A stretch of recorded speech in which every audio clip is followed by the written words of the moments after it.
दुनिया के कुछ हिस्सों में ऐसे जंगल होते हैं जो दिखते तो मामूली हैं, पर होते हैं वाकई कमाल के। यहां पतझड़ की रंग बिरंगी पत्तियां दिलकश लैंडस्केप बनाती हैं, जैसे ढलते सूरज को अलविदा न कहना चाहती हों। कुछ जगहों पर यह सब अनोखा नहीं लगता है, और ये जंगल मिलते हैं साउथ अफ्रीका में। यहां यूरोप के पतझड़ जैसा माहौल लग रहा है, पर यह है ठंडी और सूखी गर्मियों के बीच वाला हिस्सा। दक्षिण के ये मामूली वन इक्वेटर के घने जंगलों या फिर घास वाले मैदानों से काफी दूर हैं, जहां लाखों ज़ीब्रा और विल्डबीस्ट चरते रहते हैं। अफ्रीकी कॉन्टिनेंट के इस हिस्से में इनकी मौजूदगी अजीब लगती है। ऐसा लगता है ये यहां के हैं ही नहीं। पर यहीं पर अफ्रीका के सबसे कमाल के जीव इस अनोखे वन के साथ एक अनूठा रिश्ता बनाकर रहते हैं। Southern African bushveld Botswana, northern South Africa और सदर्न जिम्बाब्वे के साउथ ईस्टर्न कोने में मौजूद है। यह अफ्रीका के ज्यादातर हिस्से में मौजूद विशाल सवाना का हिस्सा है, और यह इस कॉन्टिनेंट के 54% हिस्से को घेरे हुए है।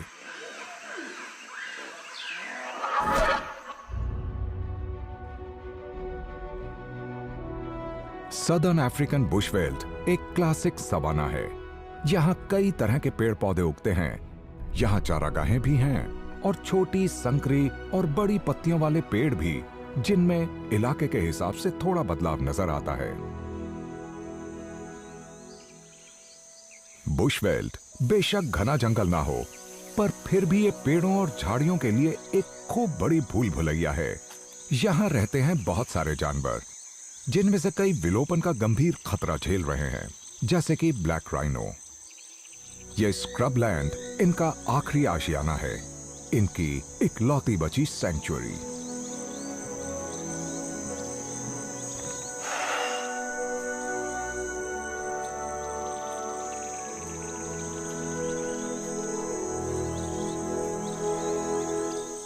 ये झाड़ियां इनका पेट भी भरती हैं, क्योंकि ये इन कम ऊंची वाली डालियों, पत्तियों और पौधों को ही खाते हैं।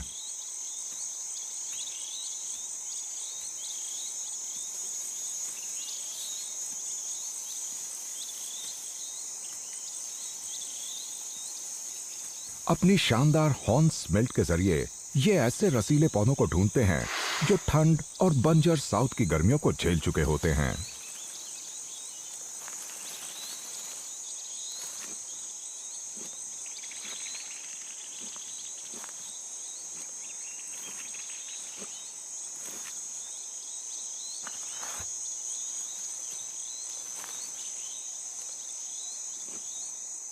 माँ और बच्चे को साल के दौरान टेम्परेचर में होने वाले जबरदस्त बदलावों का सामना करने लायक होना चाहिए, जैसे -3 डिग्री नीचे से लेकर 40 डिग्री सेल्सियस तक। गर्मियों में इनके कुछ इलाके रात में फ्रीज हो सकते हैं, इसलिए 2 साल का ये बच्चा, जिसका वजन करीब 500 किलो होता है, अपनी माँ का दूध पीता रहता है, ताकि सूखी और ठंडी गर्मियों में जिंदा रह सके। बेशक बुशवेल्ट मामूली लगता है, पर यहां इस इलाके में कई बड़े जीव रहते हैं।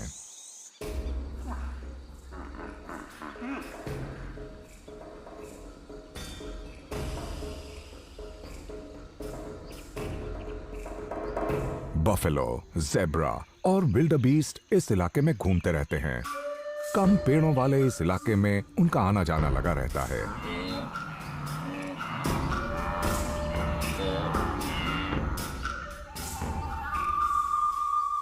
कुडू और इम्पाला हिरणों के घबराए से झुंड झाड़ियों में छिपे रहते हैं।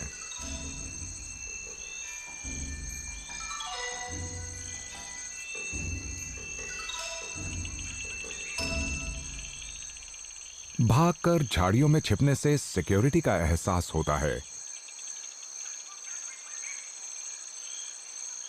पर यह हमेशा सेफ नहीं होते।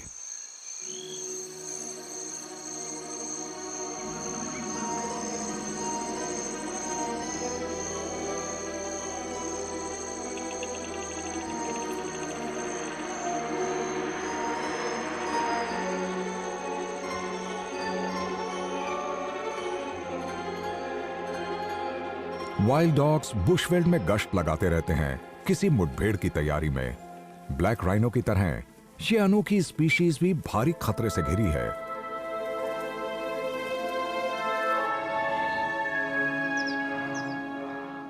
इस अनोखे इकोसिस्टम में सभी जानवर जीवन के ताने बाने से आपस में जुड़े हैं। इनमें बहुत से पक्षी, कीड़े और मैमल शामिल हैं और ये पेचीदा रिलेशनशिप इन बफेलोज जैसे बड़े मैमल्स के इर्द गिर्द मौजूद दिखती है।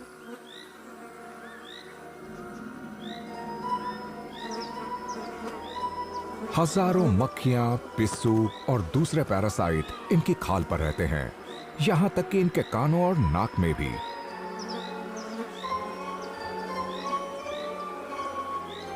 और फिर इनकी तरफ आकर्षित होते हैं रेड बिल्ड ऑक्सपेकर्स, जो इन छोटे पैरासाइट्स को खाते हैं और कभी-कभी ये इनके खून की दावत उड़ाने का मौका भी नहीं गंवाते। दूसरी तरफ विशाल और ताकतवर अफ्रीकी हाथी भी इस माहौल का एक जरूरी हिस्सा हैं।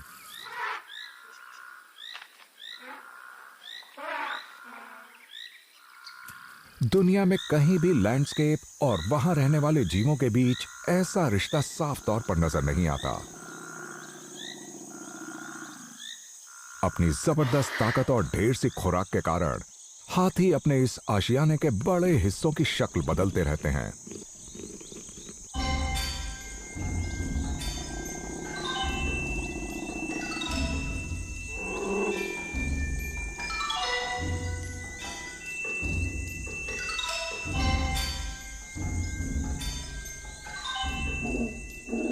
यह रिश्ता प्यार और तबाही दोनों से ही जुड़ा है, जो रोज ही इस लैंडस्केप का रूप बदलता रहता है।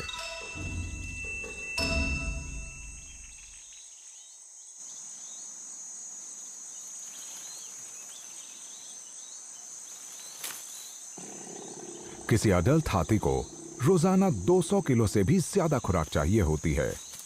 इसमें पत्तियां, टहनियां और जड़ें भी शामिल हैं।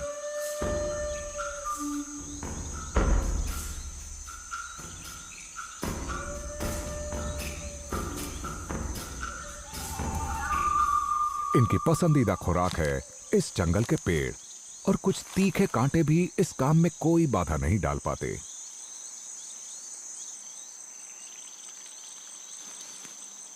इनके 4 बड़े बड़े मोलर्स होते हैं, जिनसे ये हर वो चीज चबा सकते हैं जिसे ये अपनी सूंड और टस्क से हासिल करते हैं।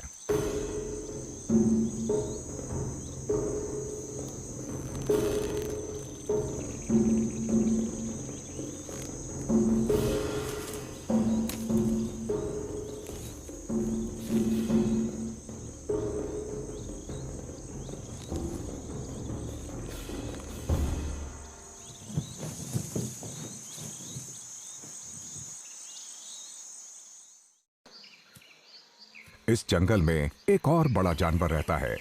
यह है व्हाइट राइनोसरस।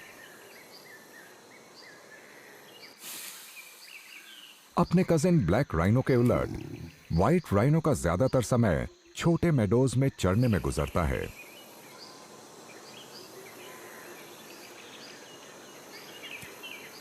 इसका लंबा, सीधा और मोटा होठ कुदरत ने जैसे पेड़ों के बीच उगने वाली घास को खींचने के लिए ही बनाया है। व्हाइट राइनोस के बड़े शरीर ऑक्सपेकर्स को शानदार खुराक मुहैया कराते हैं। ये इनके शरीर पर बैठे बैठे दावत का मजा लेते रहते हैं और इसमें इनकी मदद करते हैं खास तौर पर ढले इनके पंजे।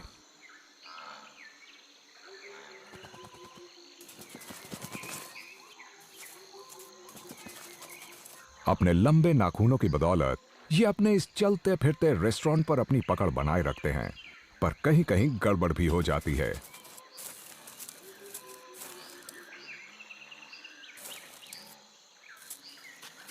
जब ये जमीन पर चलते हैं या मिट्टी में पलटनी मारते हैं तो पलट भी जाते हैं।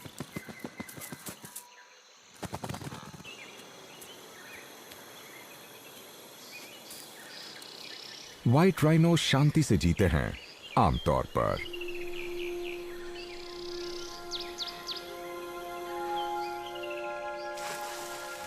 बड़े मेल्स अपने इलाकों की निशानदेही के लिए पेशाब और अपने मल का सहारा लेते हैं, आमतौर पर मेल्स एक दूसरे को बर्दाश्त कर लेते हैं, पर अगर कोई फीमेल हीट में हो तो इनके बीच तनाव बढ़ जाता है।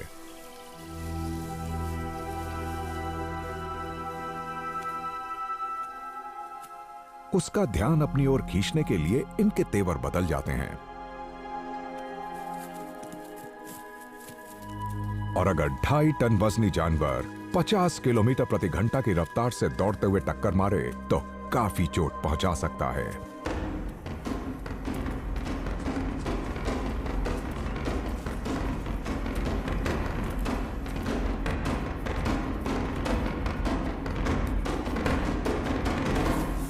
ऐसे मुकाबलों में इन्हें शायद ही गहरी चोट पहुंचती हो, पर अगर जख्म गहरे हो जाएं, तो ऐसे उम्मीदवार की मौत भी हो सकती है।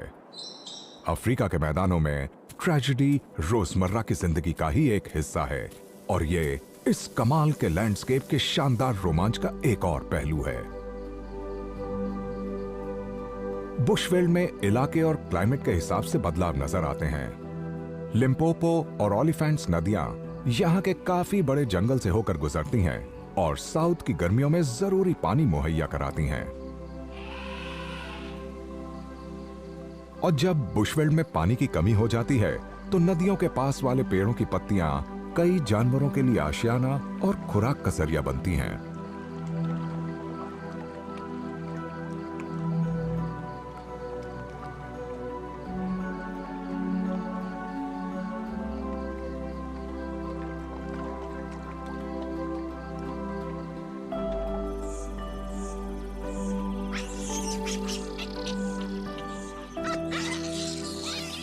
ये मस्त मौला ग्रेवेट्स या अफ्रीकन ग्रीन या सवाना मंकीज खेल रहे हैं। इन्हें इस बात की तसल्ली है कि कोई ना कोई हमेशा निगरानी करता रहता है।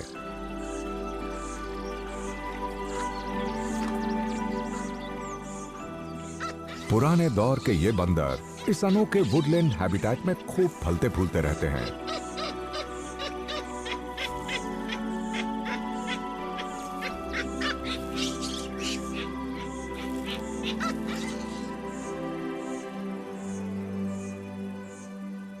जब आसपास के इलाके सूख जाते हैं तो अंजीर के पेड़ इन्हें स्वादिष्ट और पौष्टिक फल मुहैया कराते हैं।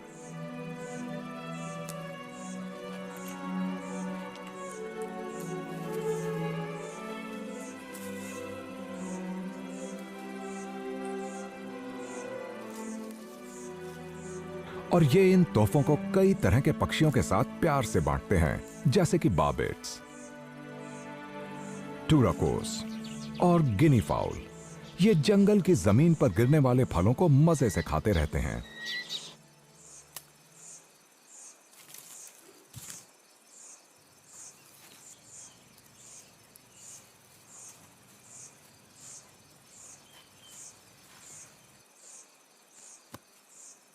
पर यहां जरा भी लापरवाह नहीं होना चाहिए।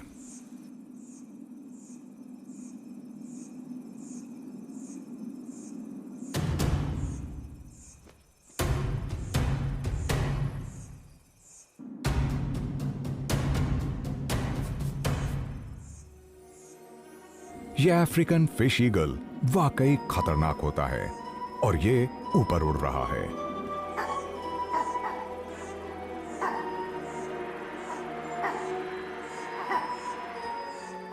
ग्रेवेट्स कम से कम 3 अलग अलग तरह की अलार्म कॉल्स देते हैं, जैसे कि आसमान से इन ईगल या बाज से खतरा पेश होने पर, और ये सांपों और तेंदुओं की मौजूदगी के बारे में भी स्पेशल कॉल्स देते हैं।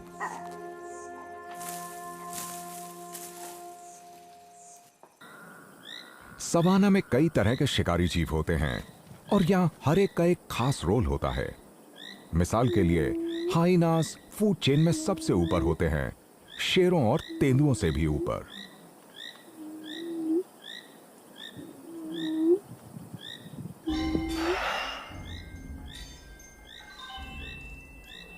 इस मेल राइनो को मुठभेड़ में जो घाव लगे थे उससे इसकी मौत हो गई और हाइनास और वल्चर्स अब इसकी दावत उड़ाने लगते हैं।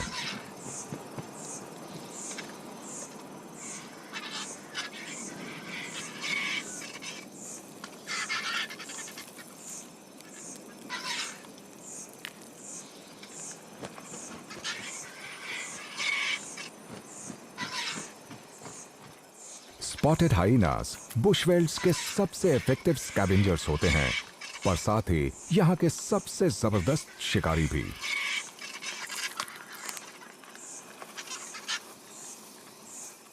अपनी बदनामी के बावजूद ये अपनी खुराक का 80% हिस्सा खुद शिकार करके जुटाता है। ये अक्सर बीमार या मृत जीवों को चुनते हैं, जैसे कि ये राइनो।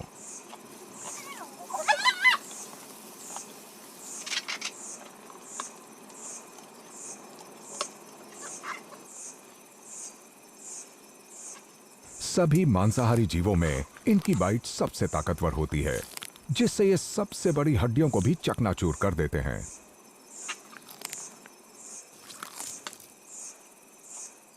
साथ ही इनके दांत भी बहुत सख्त होते हैं, तो कुछ ही दिनों में हाइनास का कोई झुंड वल्चर्स के साथ मिलकर इतने बड़े राइनो की बॉडी को ठिकाने लगा सकते हैं, और इस तरह ये जंगल भी एकदम साफ सुथरा बना रहेगा। सदर्न अफ्रीकन बुशवेल्ड इस कॉन्टिनेंट के अंदरूनी हिस्से में विशाल ऊबड़ खाबड़ पठार पर मौजूद है, और यहां ग्रेनाइट, क्वार्ट्जाइट और सैंडस्टोन की चट्टानें मौजूद हैं। इन चट्टानों के बीच एक छोटा और कम दिखने वाला क्लिप स्प्रिंगर हिरन रहता है। यह तेंदुए की पसंदीदा खुराक भी है।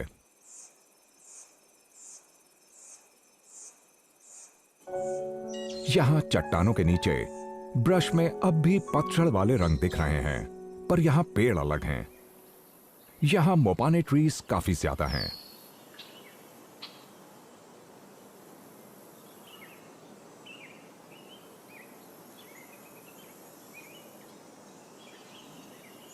मोपाने एक अनोखी स्पीशीज है जो अफ्रीका के सिर्फ इसी इलाके में उगती है।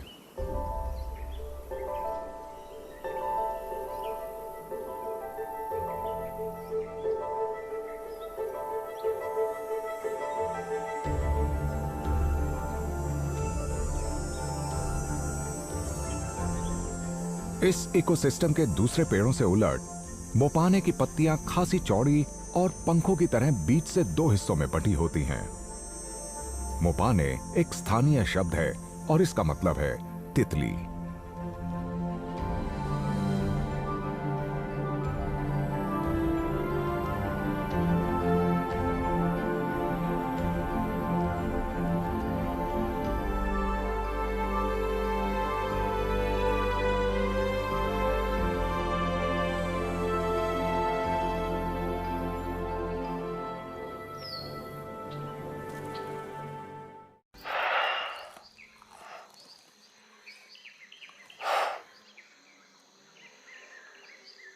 सवाना इकोसिस्टम में घास की भी उतनी ही अहमियत है जितनी मोपाने और दूसरे पेड़ों की।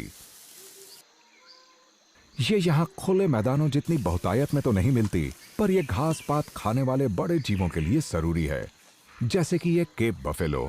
सिर्फ यही यहाँ बड़े झुंडों में इकट्ठा होते हैं।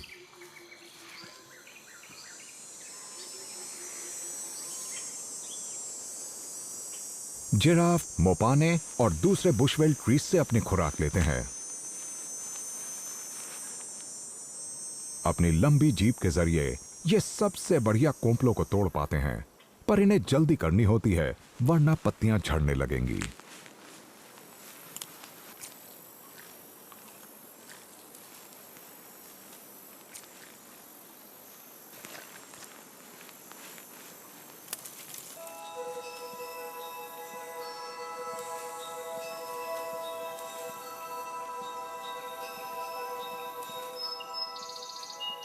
पत्तियां रंग बदलती हैं और फल पकने लगते हैं, क्योंकि गर्मियां आगे बढ़ती जा रही हैं। अब ट्री स्क्विरल्स मोपाने के बीन के आकार वाले ऑयल रिच फ्रूट को अपनी खुराक बनाती हैं। मोपाने की बदौलत ये गिलहरियां इस वुडलैंड के बहुत छोटे से हिस्से में ही अपनी तमाम अहम जरूरतें पूरी कर सकती हैं। साथ ही इन्हें शिकारियों से भी बचाव हासिल रहता है।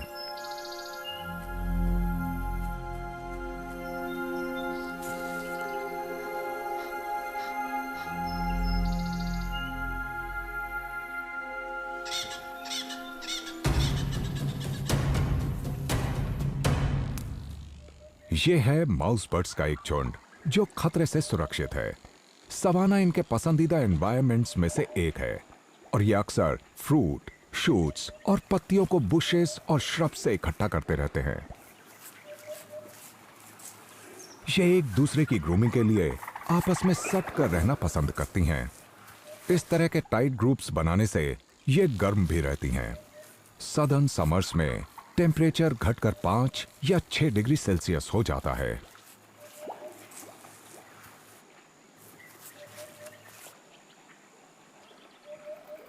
माउस बर्ड्स तो रात के लिए आपस में सट चुकी हैं और गिनी फाउल अब धीरे धीरे पेड़ों के नीचे जा रही हैं। ये पूरा दिन बीजों के लिए जमीन को खगालती रही हैं, पर रात में ये ऊपर मौजूद डालियों पर चली जाती हैं।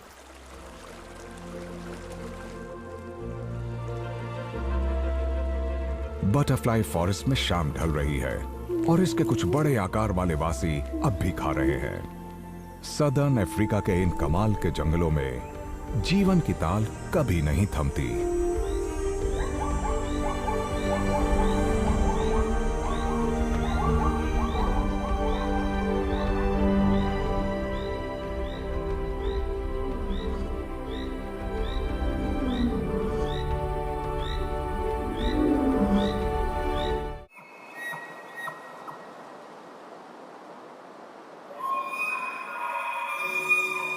कुछ जंगलों में कुछ बहुत ही इंप्रेसिव और दमदार दिखने वाले जीव कभी कभी महत्वहीन से लगते हैं। बेशक उनकी कॉल्स जबरदस्त हों, पर जिन विशाल लैंडस्केप्स में वो रहते हैं वो उन्हें बौना सा बना देते हैं।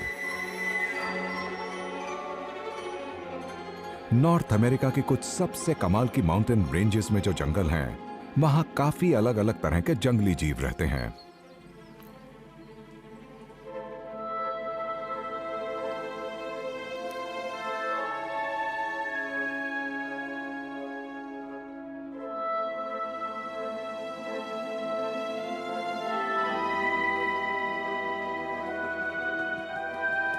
और जो पेचीदा ताना बाना उन्हें आपस में जोड़ता है, उसे जानवरों, चट्टानों, पहाड़ों, घास के मैदानों और जंगलों के बीच के रिश्ते को उन पेड़ों की विशालता और साइज के मुकाबले समझना मुश्किल हो सकता है।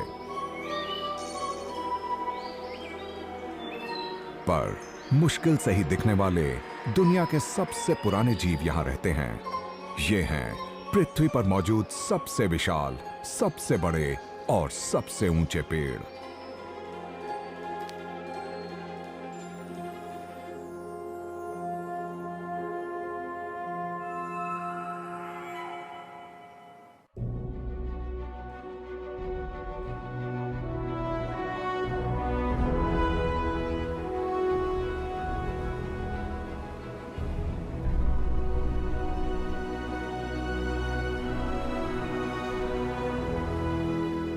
गुनगुना कोस्टल क्लाइमेट और पैसिफिक की ठंडी जलराशि एक बहुत ही रिच इकोसिस्टम को जन्म देते हैं और इसका सबूत है यहां मिलने वाले ढेर सारे एलिफेंट सील्स और परिंदे।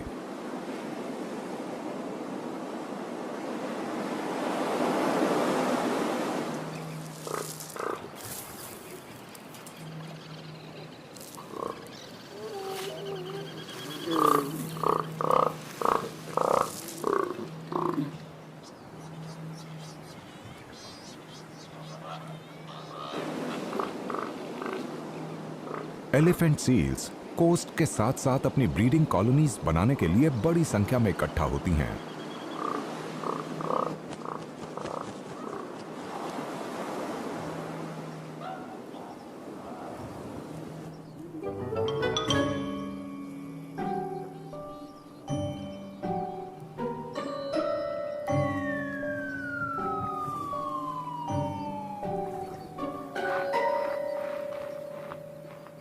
ये या तो बीच पर धूप सेकती हैं या लहरों में आराम से खेलती रहती हैं और रात होने का इंतजार करती हैं ताकि मछलियों के शिकार पर निकल सकें।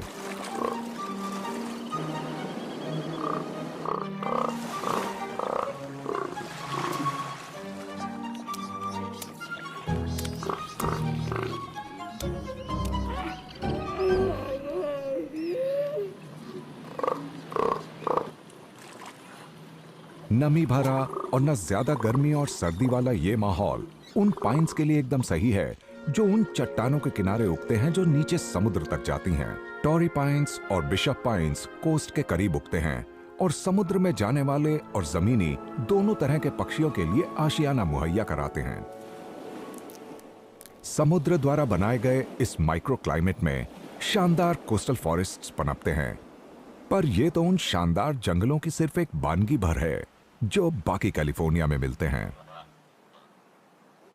कैलिफोर्निया किस्से कहानियों वाली एक सरजमीन, जहां पेड़ नॉर्थ अमेरिकन कॉन्टिनेंट की कुछ बेहद मशहूर और वाइल्ड जगहों को मायने और पर्सनालिटी देते हैं।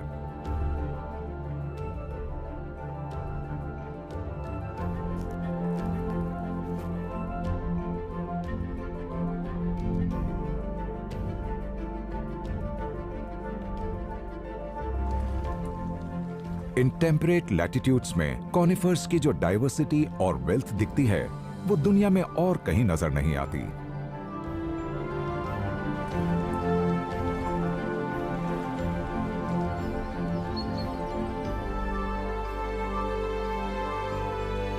ये पाइन्स कई एकदम अलग अलग तरह के एनवायरनमेंट्स के हिसाब से ढल गए हैं, तो इस इलाके में बहुत तरह की स्पीशीज मिलती हैं। इनलैंड कैलिफोर्निया में कई पैरेलल माउंटेन रेंजेस हैं जिनकी कुछ जगहों पर ऊंचाई 1400 मीटर से भी ज्यादा है, और मिथ और लेजेंड वाली सिएरा नेवाडा तो इसकी सबसे ज्यादा अहमियत वाली माउंटेन रेंज है। इसकी चोटियों और ढलानों पर दुनिया के कुछ सबसे घने जंगल मिलते हैं।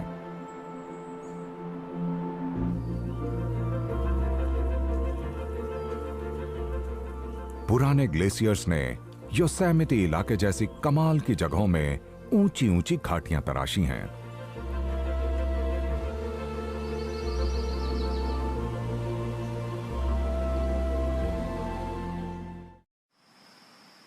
इस नेशनल पार्क के जंगल बहुत तरह के जीवों और पेड़ पौधों को जीवन भी देते हैं और उनकी हिफाजत भी करते हैं।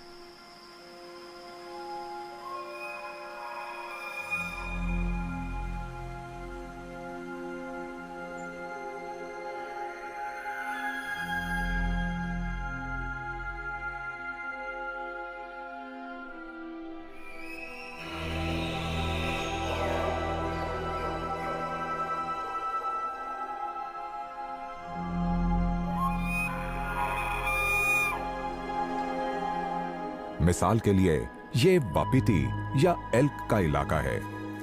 ये दुनिया का दूसरा सबसे बड़ा हिरण है और इसका वजन 450 किलो तक हो सकता है।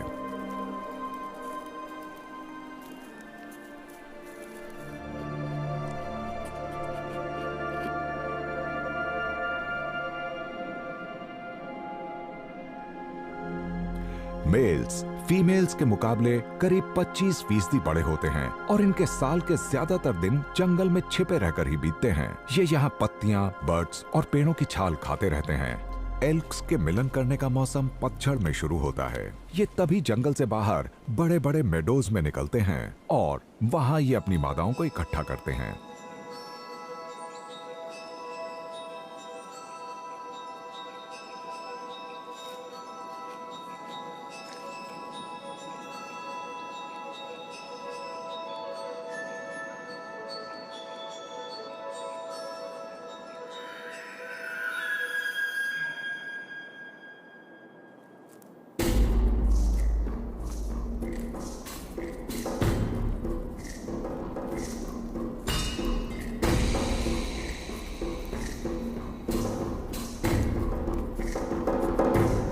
इनकी आवाजें सुबह और शाम सुनी जा सकती हैं। इनके जरिए हर मेल अपनी ताकत जताता है और राइवल्स को चुनौती देता है।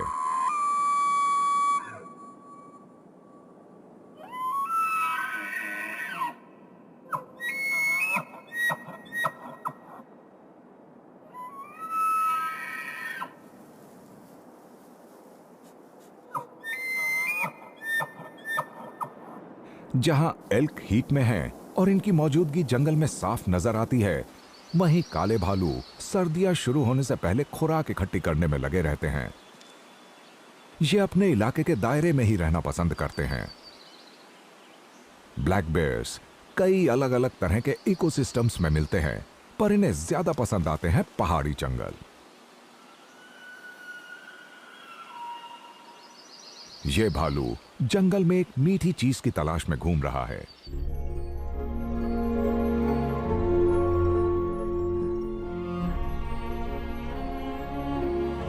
पतझड़ में इस कम घने जंगल की झाड़ियों में शुगर से भरपूर बेरीज लदी रहती हैं, जो सर्दियां आने से पहले वजन बढ़ाने के लिए बेहतरीन होती हैं।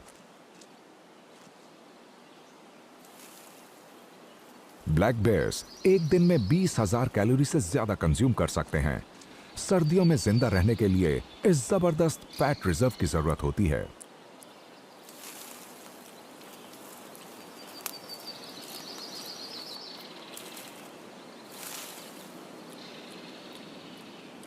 हालांकि काले भालू सब कुछ खा लेते हैं, पर इनकी खुराक में 70% हिस्सा पेड़ पौधों का होता है। बाकी हिस्से में कई तरह की चीजें होती हैं, जैसे कि शहद, कैरियन, ग्रास हॉपर जैसे कीड़े और ट्राउट जैसी मछलियां।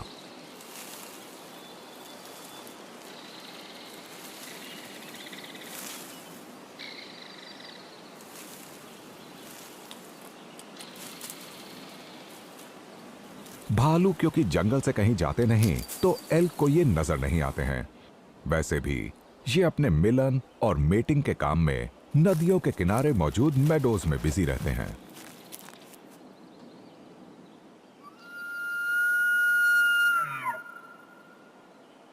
मेल हर फीमेल को सूंघ कर पता लगाते हैं कि क्या वो मेटिंग की हालत में है। इन्हें सही समय का इंतजार करना होता है, पर उससे पहले तक फीमेल्स उनसे दूरी ही बनाए रखती हैं। कभी कभी तो कोई फीमेल अपने बच्चे को दूध भी पिला रही होती है। साल के इन दिनों में मेडोज खूब हरे भरे होते हैं, जिससे एल्क को रट के लिए जरूरी ताकत मिलती है। एल्क अपनी न्यूट्रिशन खुराक वाले इलाके को हिरण जैसी एक स्पीशीज के साथ शेयर करते हैं, जिसका नाम है प्रोंगहॉर्न।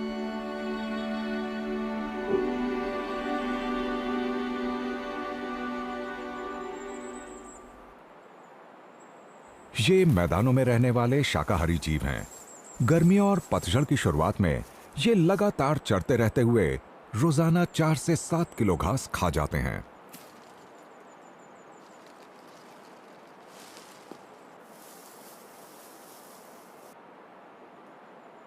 प्रोंगहॉर्न बेशक इस शानदार जंगल की सीमा के आसपास घूमते रहते हैं, पर वो इसके अंदर दाखिल नहीं होते।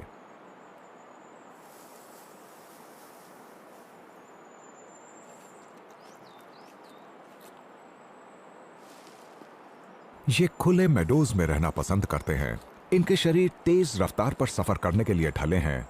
पूरी रफ्तार पर दौड़ते हुए उनकी स्पीड 105 किलोमीटर प्रति घंटा तक पहुंच जाती है।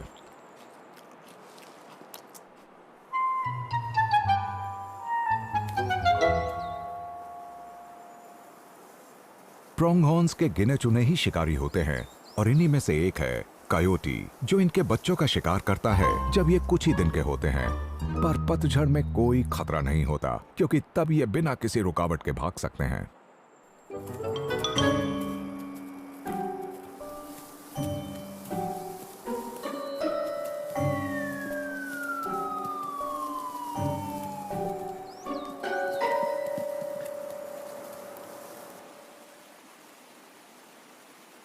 कायोटी यूं तो कई अलग अलग इकोसिस्टम्स में जिंदा रह सकते हैं, पर सफर के लिहाज से इन्हें घास के मैदान ही पसंद हैं। लेकिन फिलहाल ये ऐसे जानवरों की तलाश में हैं जो कम शर्मीले होते हैं। कायोटी के दिन का काफी हिस्सा छोटे रोडेंट्स के शिकार में बीतता है, जैसे कि श्रूज और वोल्स, जो इनकी खुराक का बड़ा हिस्सा होते हैं।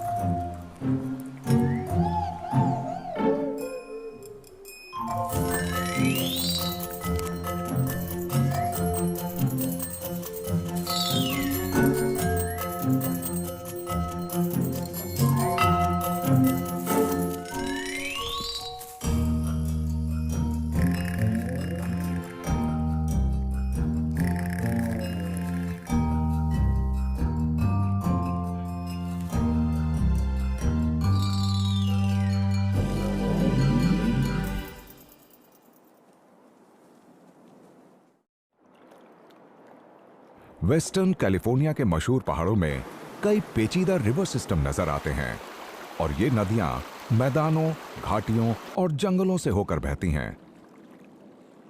इन्हें पानी मिलता है पिघलती बर्फ से, जो सिएरा के सबसे ऊंचे और ऊबड़ खाबड़ हिस्सों में गिरती है। गर्मियों के दौरान एल्क दिन के सबसे गर्म घंटों के दौरान हरे भरे चारागाहों और सुकून को ढूंढते रहते हैं।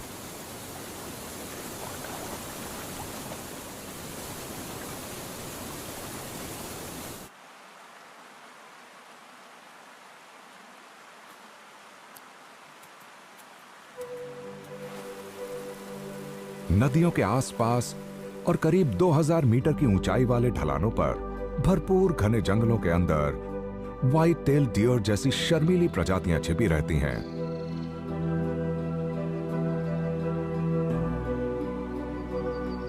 नॉर्थ अमेरिका के इसी इलाके में इस दुनिया की सबसे ऊंची पेड़ प्रजातियां खूब फलती फूलती हैं और ये सभी कॉनिफर्स होते हैं। ये इलाका पोंडेरोसा पाइन, इंसेंस सीडार और व्हाइट फर का है और इन सबसे भी ज्यादा ऊंचाई पर जायंट सिक्वोया नजर आता है, जो उगता है 1370 से 2400 मीटर की ऊंचाई पर।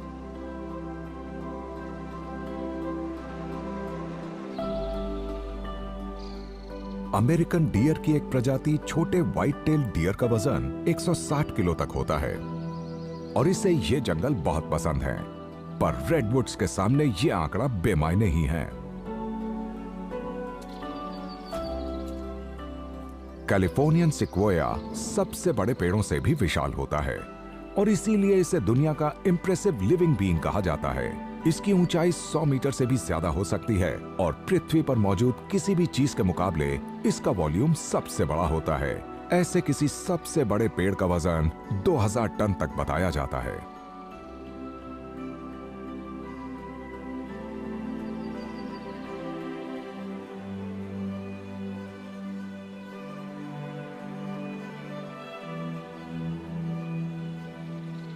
जायंट सिक्वेयास की सबसे बड़ी संख्या क्रिटेशियस पीरियड में हुआ करती थी। आज ये कैलिफोर्निया के काफी कम जंगलों में ही मिलते हैं। इन पेड़ों की उम्र भी बहुत ज्यादा होती है, कुछ तो 3000 साल से भी पुराने हैं।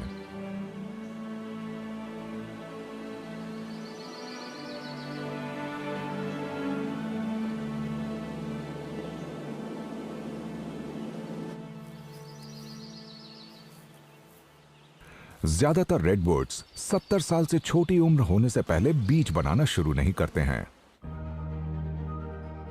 अंदाजे के मुताबिक अपने रिप्रोडक्टिव सीजन के दौरान कोई मैच्योर जायंट सिक्वोया 11,000 कोन्स प्रोड्यूस करता है और इनसे हर साल 3 से 4 लाख बीज जमीन पर फैलते हैं।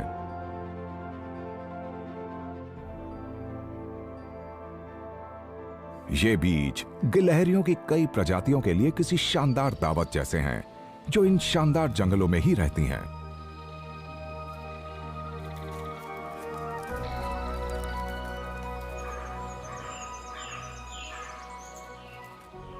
ये गिलहरियां भी रेडवुड्स के बीज फैलाने का एक जरिया है, पर मौसम और मिट्टी के हालात इस काम में कहीं ज्यादा अहम रोल निभाते हैं।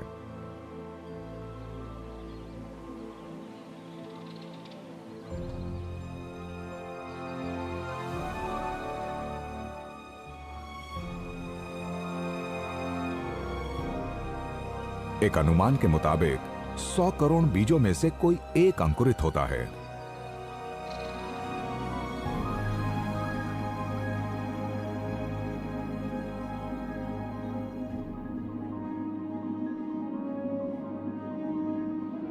इन कॉनिफर जंगलों में गिलहरियां काफी तादाद में हैं और इकोलॉजी के हिसाब से इनकी काफी अहमियत है। सिर्फ इसलिए नहीं कि ये काफी बीज खाती हैं, बल्कि इसलिए भी कि ये इन्हें जमीन में स्टोर करके रखती हैं, जिससे वो बाद में अंकुरित हो जाते हैं।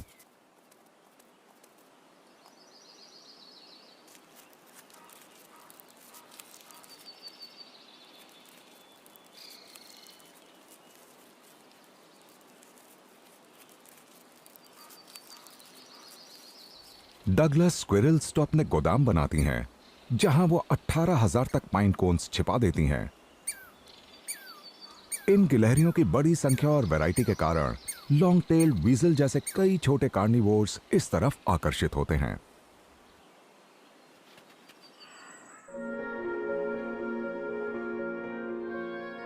कैलिफोर्निया का इकोसिस्टम इतना भरपूर है कि पाइन का जंगल ऊपर की तरफ फैलता रहता है और नई किस्में 3000 मीटर से भी ज्यादा की ऊंचाई पर चट्टानों की दरारों और ठंडी और मुश्किल जगहों पर पॉलिनेट होती रहती हैं। यह है सब एल्पाइन फॉरेस्ट। यहाँ क्लाइमेट ज्यादा ठंडा होता है और लंबी और बर्फीली सर्दियों के दौरान यहाँ खूब बर्फ पड़ती है।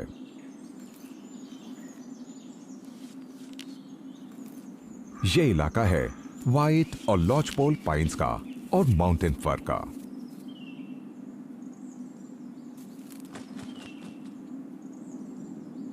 इस जंगल के सबसे वाइल्ड और उबड़ खाबड़ इलाकों में मूफ्लॉन के झुंड शरण लेते हैं।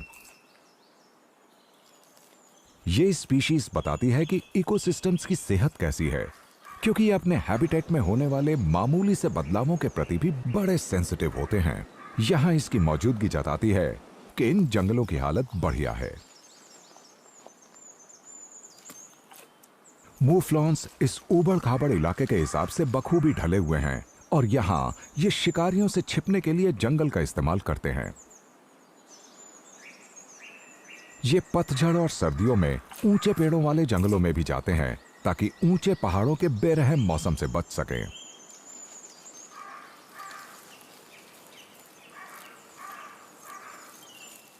फीमेल्स चलते चलते चरती रहती हैं। इन्होंने ये तरीका शिकारियों को चकमा देने और अपने बच्चों को बचाने के लिए निकाला है।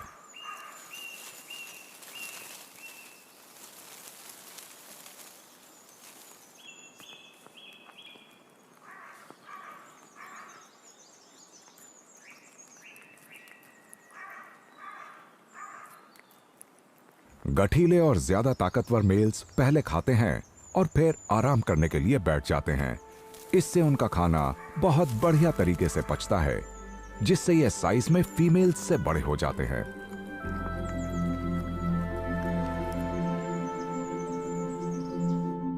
चाहे वो माउंटेन रेंजेस हों जहां मूफ्लॉन घूमते हैं या फिर वो बीचेस जहां एलिफेंट सील्स धूप सेकती रहती हैं, अमेरिका के कैलिफोर्नियन वेस्ट कोस्ट में हमारी दुनिया के कुछ सबसे कमाल के कनिफेरस जंगल मौजूद हैं, चाहे साइज हो या बायोलॉजिकल डाइवर्सिटी।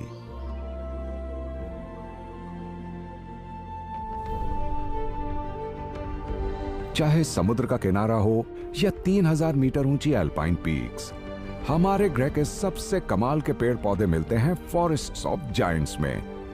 अब चाहे बात हो साइज, ऊंचाई या फिर उम्र की।